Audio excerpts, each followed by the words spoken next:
Welcome to the Segmented Podcast, the show where we bring you 3 segments each episode, ranging from discussion to improv. How you doing, Noah?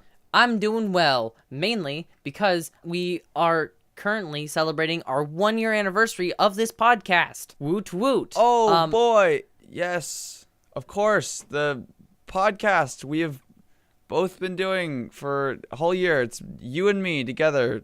Wink. I mean, okay, I'm assuming you're saying that because I do most of the work, but it is our podcast. I do edit it and upload it and pay for it. Basically everything. Yeah. But it's still our podcast. It's still been a year. A year of us getting together to record and you doing all of the hard work. Yes. What a wonderful celebration. Especially for you.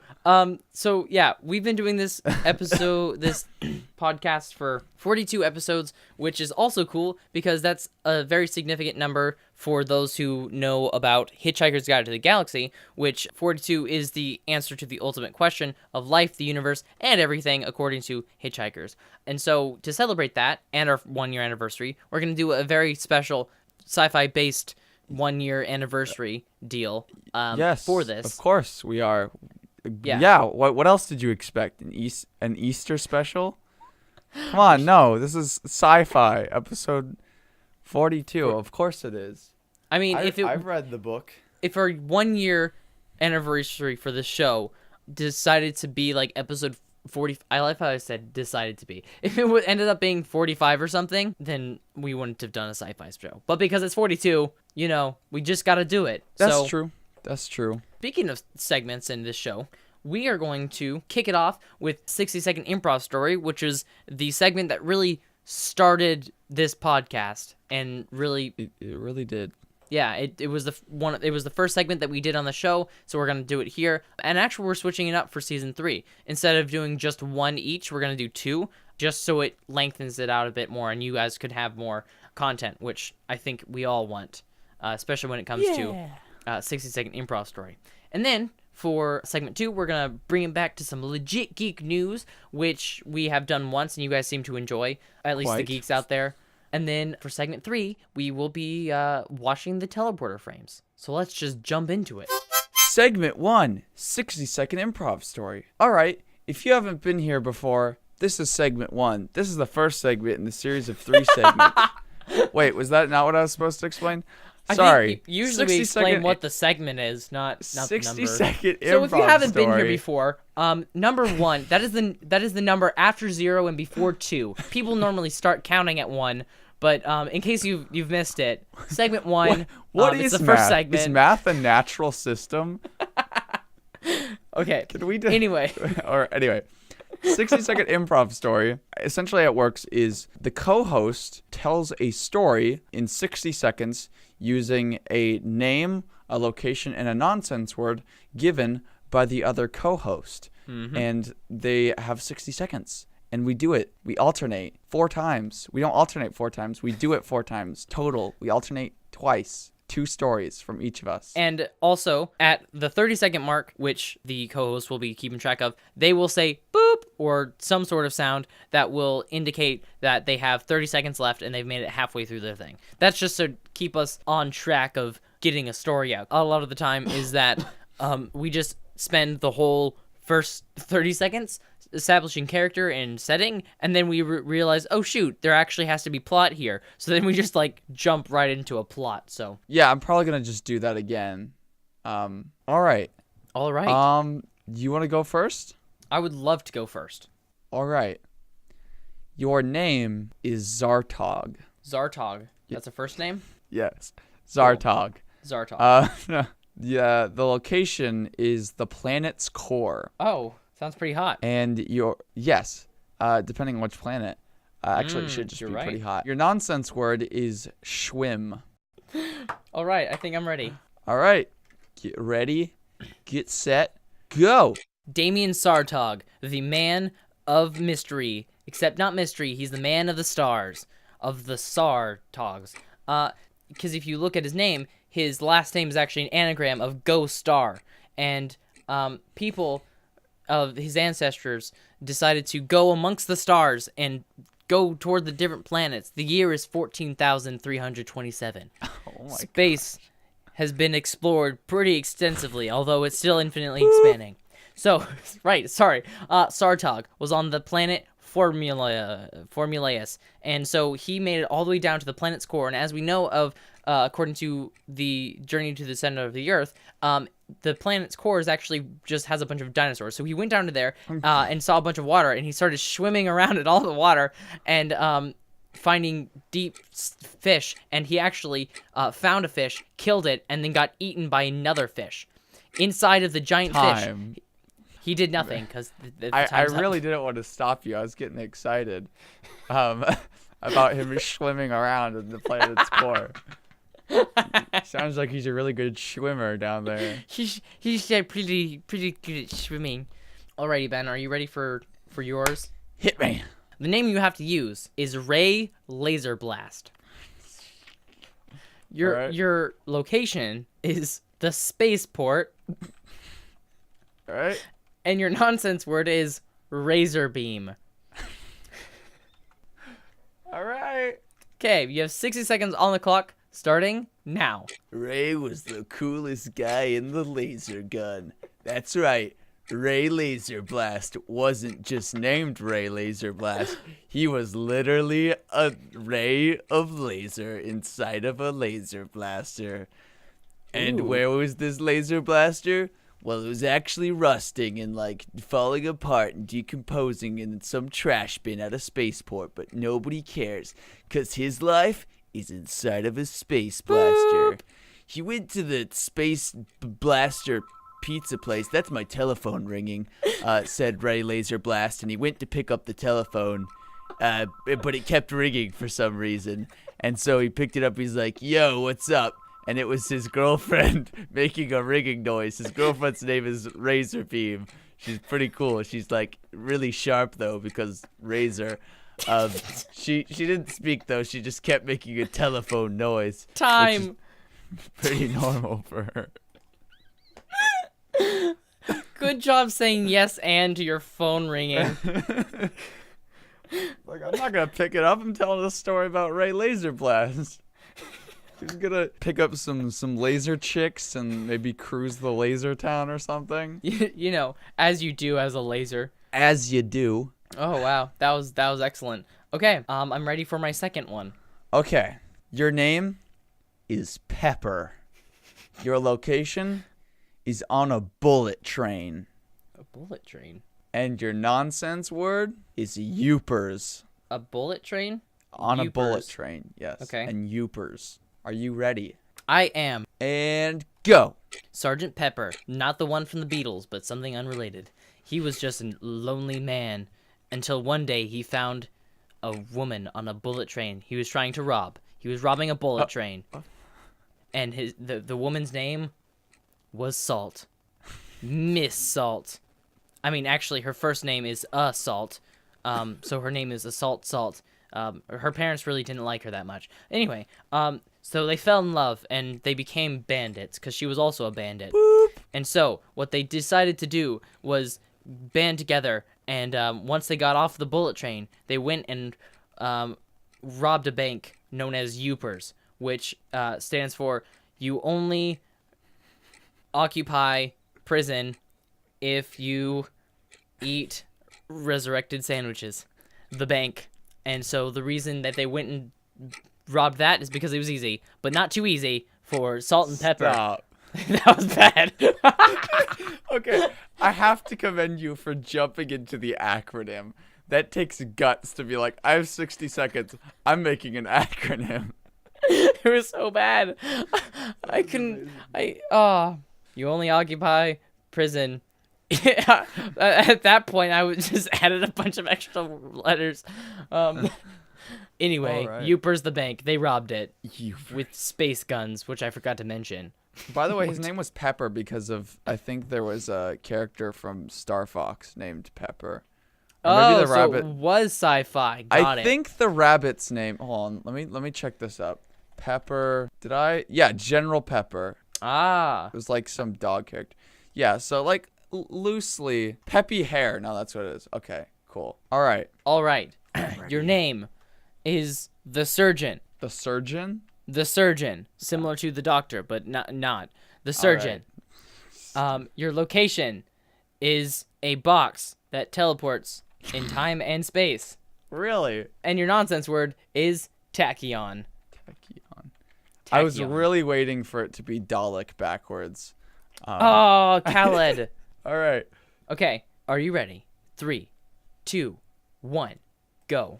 That's right. It's me, the surgeon, everybody's favorite whimsical time-traveling extraordinaire guy. Except I'm really poor. I don't have any money, so I go around in a cardboard box, and I try to save the world. I usually don't. Usually someone else does. So anyway, one day I was like, I need to go stop the planet Zimbond from being attacked by the Karlogs. And I went there, and instead they were filming a music video for Take On Me, except it was in a different galaxy, so it was called Take Eon Me, and it was like, whoa, hey guys, back on the Earth, we got a funny song that sounds just like it. And they're like, really? And so I gave them the screenplay for the music video, and they're like, this is pretty good, can we copy it? And I'm like, well, I mean, different dimensions, why not? And then it became like a cultural phenomenon there, and they were like, stop. So much better than mine, man. Mine have not been great compared. I thought yours were hilarious. Okay, as long as if you thought they were hilarious, that's what matters. Because yours were just excellent and smart. So okay, well, when you said tachyon, I instantly just spelled it, and it just said take on, and my mind instantly went to Take On Me. Tachyon me, tachyon me. Tachyon me. It's fine. It's a different galaxy. It's fine. Copyright isn't relevant there. All right. Also, I loved the surgeon. Yeah, it was great. Segment 2. We're gonna do some legit geek news. It's totally legit. It is completely 100% legitimate. Nudge, nudge. This is completely 100% legitimate news. Wink. And none of it is false, falsified. 100%. It is 100% incorrect. Correct. Confirmed by News Weekly. Yeah, dude, we're getting all of these straight off of IGM, Kotaku, all the great gaming news websites. The Washington Post, GameSpoot, a lot of good ones, reliable sources for sure. Indeedles. Okay. Would you like to start?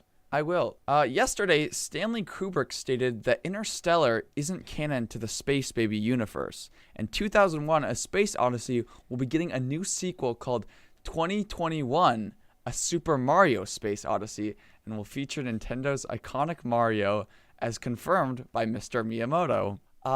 I personally am really excited about this because after I played through Super Mario Odyssey, I was like, I want more, but I want more in a movie form because, as you know, Illumination's making the Mario movie, and I was like, yes, but I want to see it in space. I want to see like Super Mario Galaxy in movie form because I think Illumination is just gonna be like Mario's in a kingdom or whatever, Bowser's or something like that. Stupid. But yeah. I think Stanley Kubrick is gonna take the Space Baby universe and the Mushroom Kingdom universe and make something really magical about that. I would even dare say I think it's going to be better than 2001, the original. Indeed. Just from the sounds of it. They are going to work together to combine the SBU and the MCU, the Space Baby universe and the Mario Cinematic Universe, and combine them into one megaverse known as the Baby Mario universe, which is not to be confused with Baby Mario as the video games. Right. Where Mario is a baby. Unrelated, yeah. Completely unrelated. But no, I totally agree. When I first heard that they were going to make another sequel to 2001, because they already did one known as 2010, The Year We Make Contact, which is a legitimate movie. And so I'm glad to hear that they are finally incorporating our favorite video game characters, and hopefully maybe in the future they'll incorporate Sonic, but, you know, Nintendo and Sega have that whole kerfuffle that, you know, we really don't want to get into that much. But that's cool. You know what? As soon as that movie comes out, I will definitely be buying the trilogy collection because I think it is worth a purchase. Sweet. Me too. Indeed. With the success of the Star Wars spin-offs, such as Rogue One and Solo, Disney will, of course, be making more to capitalize on the fandom. In a recent interview, George Lucas was asked if he knew where they were going to go with the spin-offs. In response, he said, quote, "We are currently in production with an upcoming Jabba the Hutt movie, as well as in the writing process for the spin-offs about Wicket, our favorite Ewok, Cy Snoodles, the lead singer from the Max Rebo Band, and Figurin Dahan and the Modal Nodes, which will be about the band and how it was formed and created their classic Cantina theme."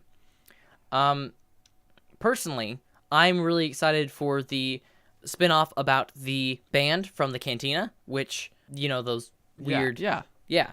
I always wondered the story behind it. I always, whenever listen to it and listen to the sound of da-da-da, da-da-da, da-da-da, da-da, my first thought was always, man, how did they become a band? Exactly. I need to know the story behind that. Personally, I think the most interesting choice with the direction is that they brought George Lucas back onto the team. I thought that he had kind of been off to the side, but it sounds like, much like the prequels, they're bringing him back on because they realize that he has the superior Star Wars ideas, and he knows which characters are really important in the franchise. Yeah.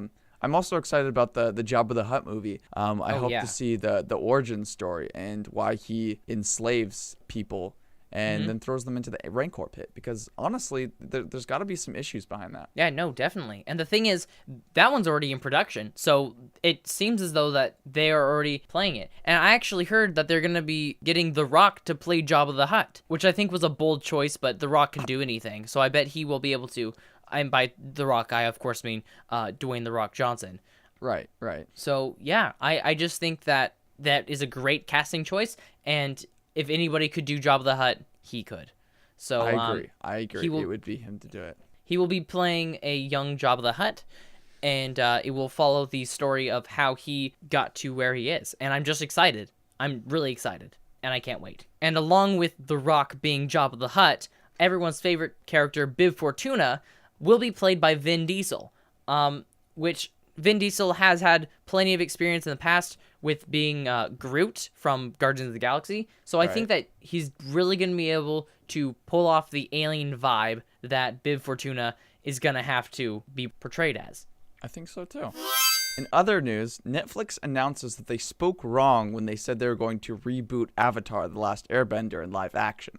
What they actually meant is that they're going to remake an all CGI reboot of the Avatar movie, of course, meaning the James Cameron movie, in the form of a television series that they will be putting onto Netflix. I don't think the shocking thing is that they're going to be doing Avatar, the James Cameron movie, instead of Avatar: The Last Airbender. I think the most surprising part is that they're going all CG. For years, people were like, we don't like Avatar that much anymore because the live action it's not believable anymore. That the acting, it sucks. So Netflix is like, all right, we get it. They contacted James Cameron. He's like, yeah, honestly, I wanted it to be all CG the whole time. So they're going to remake it. I hear, actually, they may be getting a former producer from DreamWorks TV, the ones that made Riders of Berk, the Netflix series based off of How to Train Your Dragon. He might be on board with that, which, as we all know, will be peak computer-generated animation there. So Indeed. I think it's set up for success.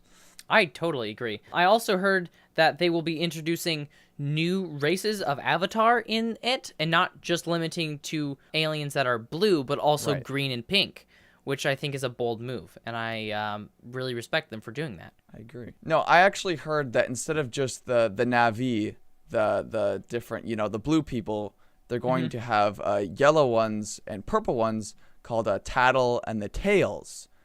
So I think those will make a great addition. I don't know whether or not they're going to be on the same planet of Pandora, or they're going to have different planets. But I'm excited to see how those other races fit into the whole sort of message about like nature and civilization sort of taking over. Yeah, I'm eager to see it.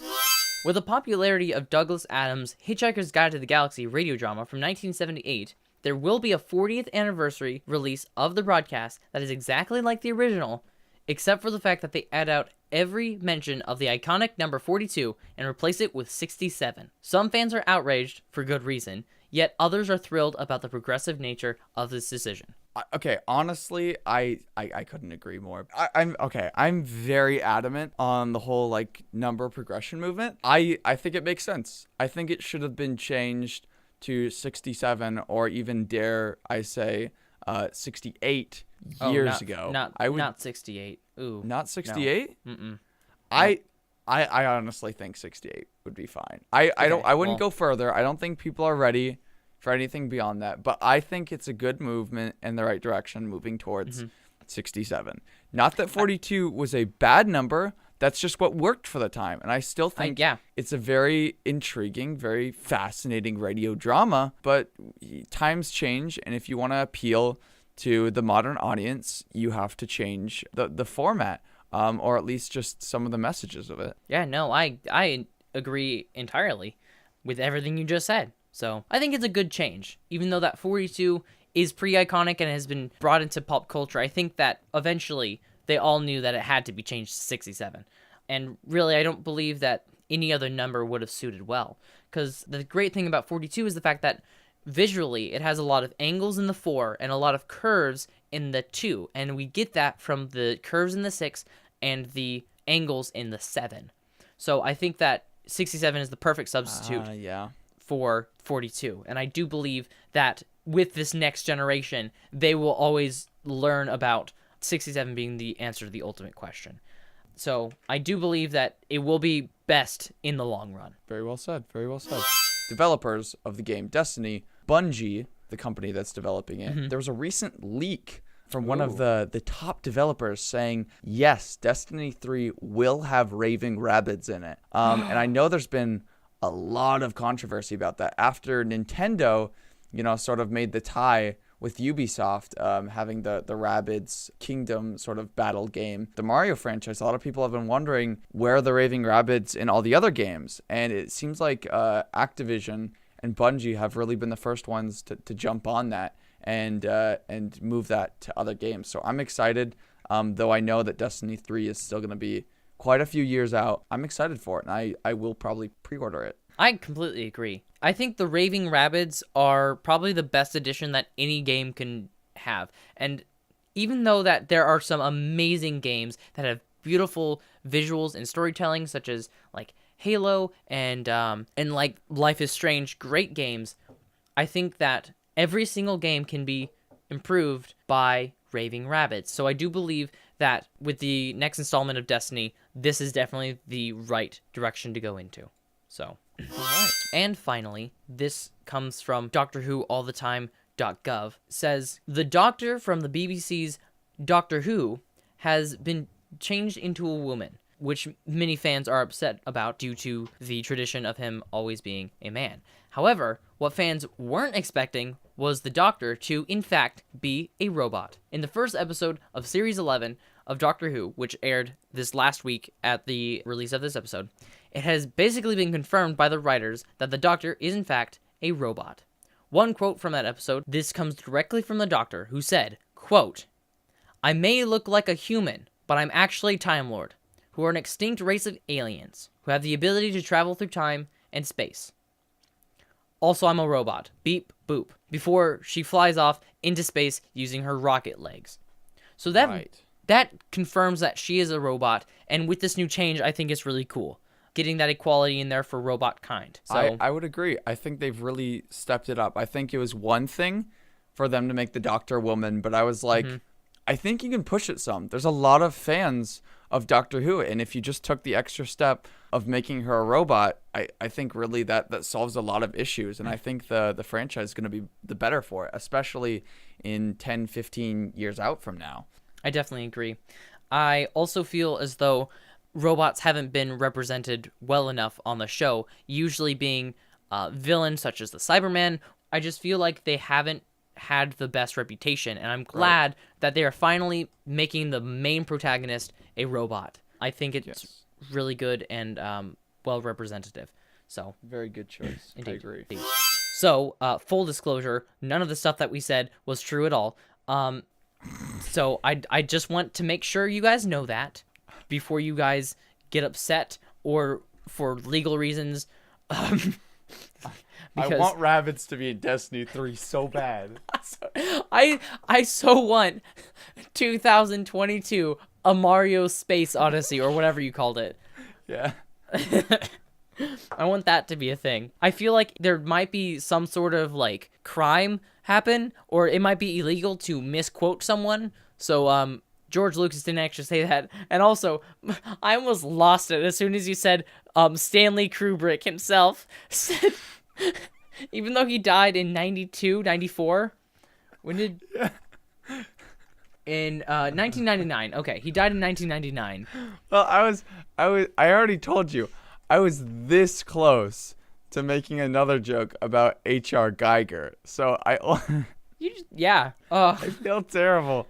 It's so funny though, because when you say it, it sounds real. It sounds true. I almost said something about how Douglas Adams is going to be writing another installment, and then I realized that probably wouldn't have been great. So. Oh. Segment 3. We are going to be now washing the teleporter frames. Now, a lot of people are wondering what the segment's like going to be called. I say that because I don't really know what it's going to be called.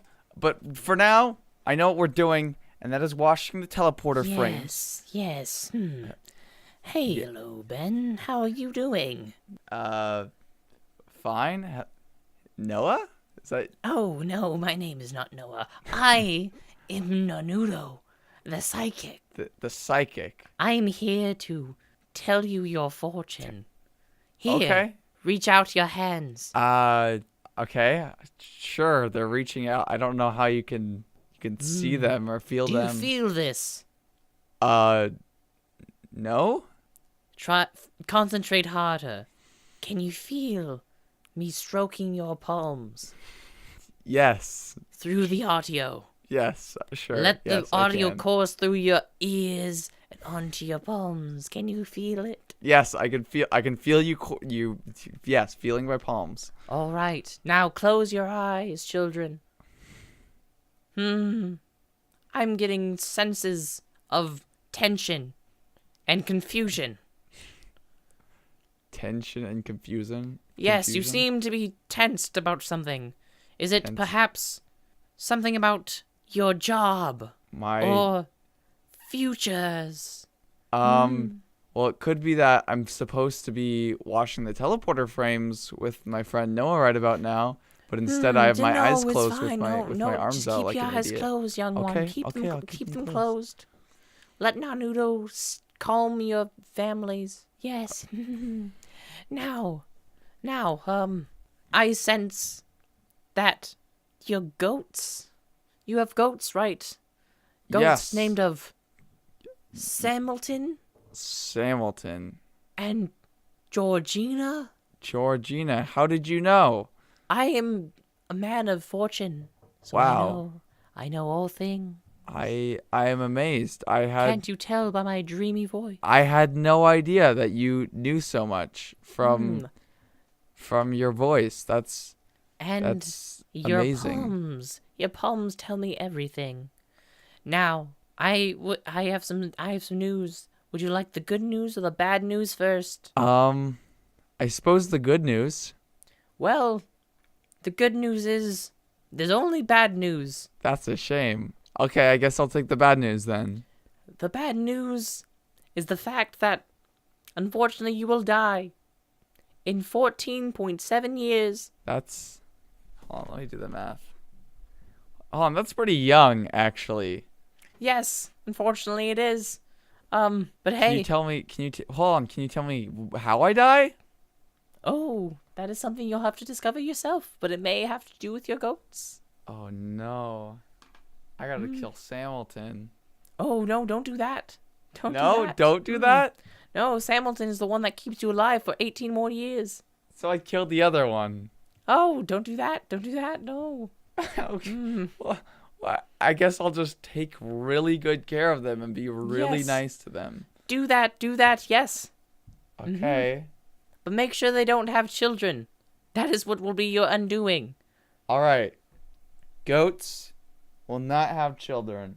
No, But of course not. I will take very, very good care of them, both of them, Samilton and the other one, of course. Indeed.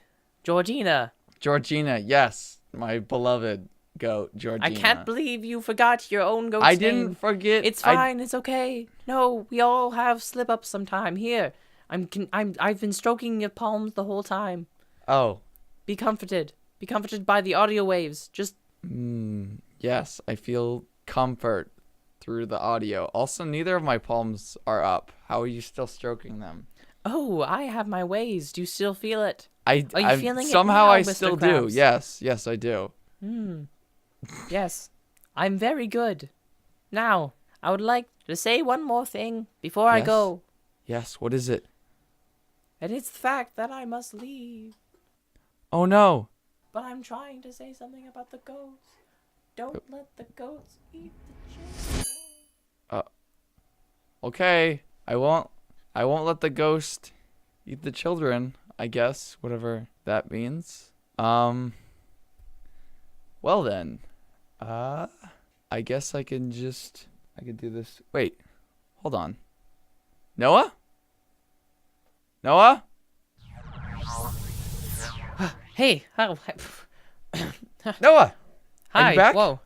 What? Yeah, no, of course. Well, what did you do?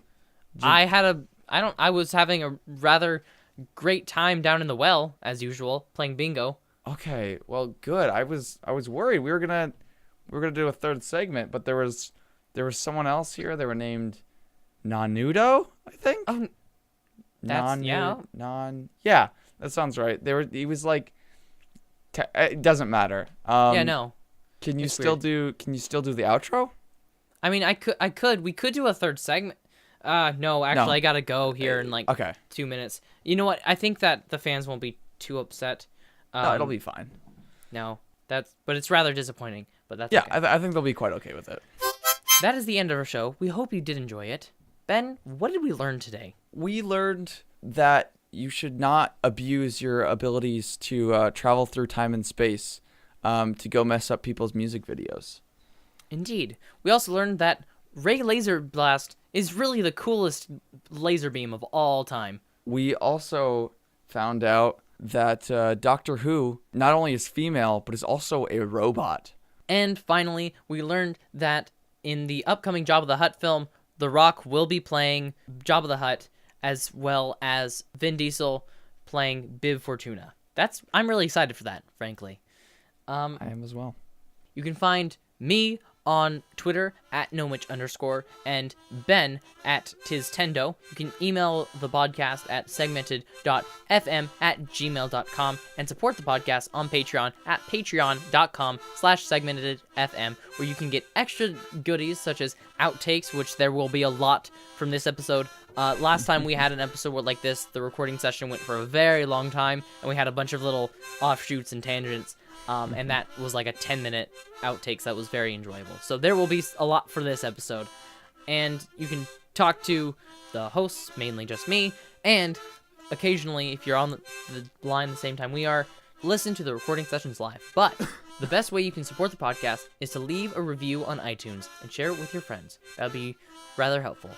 With that, Go and see the greatest most cool center of the... Jawbreaker. Yeah. Oh, perfect. Swim, swim, swim, swim. I swim. Just keep swimming. My audio isn't too quiet, is it? Just No, double it's checking. good. Okay, good. It's so good that I heard the telephone in the background perfectly. Oh, great. Now I really wish I did K-Lad as your nonsense word. I've also never actually seen Avatar, so they're not even called avatars, are they? Also, by the way, those are the names of the other fairies from Legend of Zelda, along with Navi. Oh my gosh, you clever little pickle. I didn't even know that Tattle and Tail, you said? Yeah, Tattle and Tail. They're Okay. from Majora's Mask. Anyway. Got it.